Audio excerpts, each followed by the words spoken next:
Dipicu ketidakpuasan terhadap pimpinan, sebanyak 23 anggota DPRD Banyuasin membubuhkan tanda tangan mosi tidak percaya terhadap ketua dan pimpinan DPRD Banyuasin.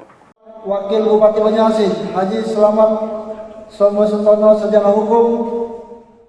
Sebanyak 20 anggota DPRD Banyuasin membubuhkan tanda tangan mosi tidak percaya kepada pimpinan DPRD Banyuasin termasuk ketua DPRD. Hal ini dipicu ketidakpuasan kinerja anggota DPRD ke pimpinan.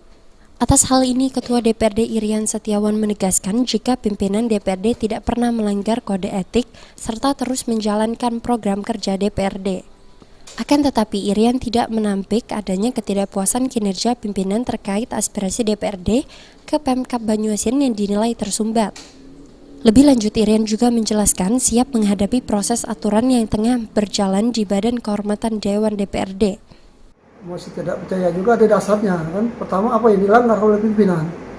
Proses kegiatan DPR berjalan dan tidak ada yang melanggar kode etik maupun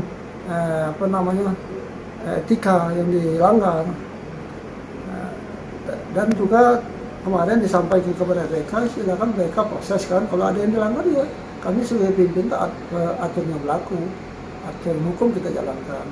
Tapi sebenarnya pengetahuan saya sebagai ketua dan rekan sebagai pimpinan, ya kami jalan semua proses-proses yang ada di dalam DPR ini sudah kita akomodir, usul kawan-kawan sudah kita sampaikan. Tapi yang namanya pelayanan kan pasti ada yang senang tidak senang. Sementara itu di DPRD Banyuasin sendiri tengah terjadi perubahan alat kelengkapan Dewan termasuk ketua dan anggota Badan Kehormatan Dewan yang akan memproses mosi tidak percaya ke 20 anggota DPRD tersebut. Sulaiman, PAL TV.